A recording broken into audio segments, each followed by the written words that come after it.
Hello everyone and welcome to the To Explore Wellness channel. I'm Amy and today I'm going to show you how to turn your overripe bananas that otherwise might go in the trash into a high protein, low calorie sheet pancake breakfast.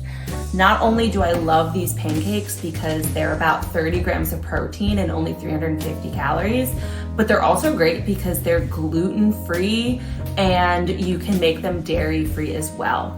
I make this recipe all the time because it's perfect for meal prep so that I have an easy grab-and-go breakfast in the morning. It also makes a really great healthy snack.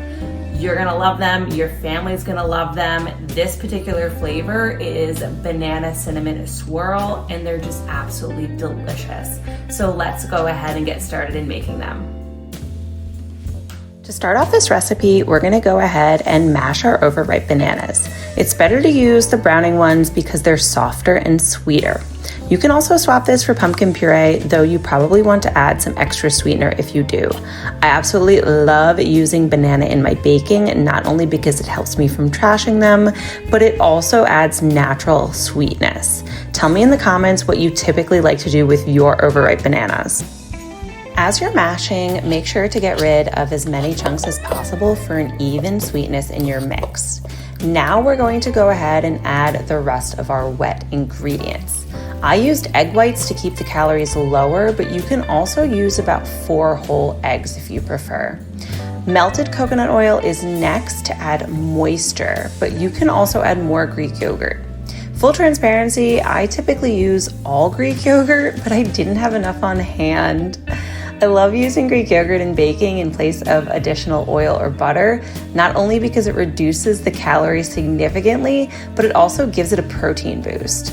While I'm mixing the wet ingredients, if you haven't hit that like and subscribe button yet, make sure you do so you don't miss out on any healthy and delicious recipes for weight loss. To add flavor and protein, I actually use a cinnamon cereal flavored protein powder. This has been my favorite flavor to use in recipes. I'm going to leave the details for it in the description as well as a coupon code for 20% off your order. Make sure to also add some cinnamon for extra flavor, as well as a teaspoon of baking powder. And of course, a pinch of salt to bring out that natural sweetness. I like using Osmo Premium Sea Salt, especially because they come in a variety of fun flavors. I'll leave the details and a coupon code in the description too. For this recipe, you can use traditional flour or oat flour to make it gluten-free. If you don't have oat flour, you can blend up some like I did. It doesn't need to be super fine, and sometimes I actually do a mix of whole wheat flour and whole oat pieces.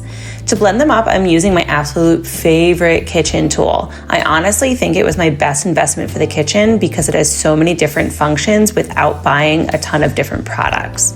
Once the oats are mostly blended, we're gonna go ahead and add some into our bowl and mix until well combined and all ingredients are fully integrated before we make our cinnamon swirl. Make sure not to overmix your recipe. The batter should look like this, so make sure you adjust as needed. The cinnamon swirl is just our cinnamon protein powder, ground cinnamon, and about 3 tablespoons of milk mixed and then adjusted until we get a smooth and semi-thick texture for a good drizzle.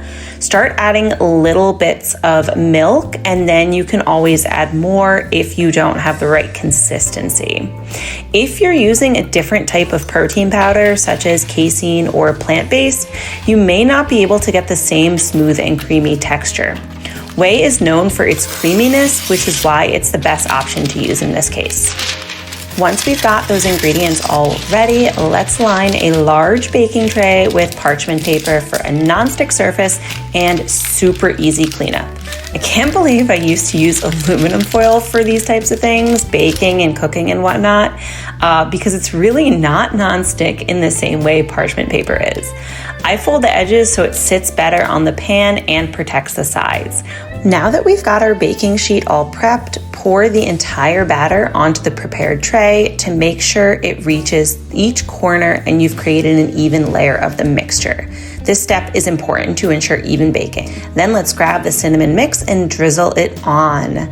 I like to make swirls with a toothpick or fork to get the added flavor everywhere and of course to make it look pretty. To ensure an even mixture, tap it a few times and then we'll go ahead and bake it in the oven at 350 for about 25 minutes until lightly golden on top and cooked through. Once cooled, slice into squares before serving. I love how easy this is for meal prepping, high protein and nutritious breakfast to have on hand all week long. These can easily be frozen as well, and they also come out super soft and are way easier than flipping a ton of pancakes on the stove, especially if you're baking for a crowd. I made additional cinnamon swirl to add on top, but of course it would be delish with maple syrup or honey. I truly hope you enjoyed making this dish with me. Make sure to check the description for the full recipe as well as calories, macronutrients, and resources for the ingredients and supplies I used. And if you haven't already, I'd love for you to hit that like and subscribe button because I don't want you to miss out on any easy, healthy, and delicious recipes. Enjoy and see you next time.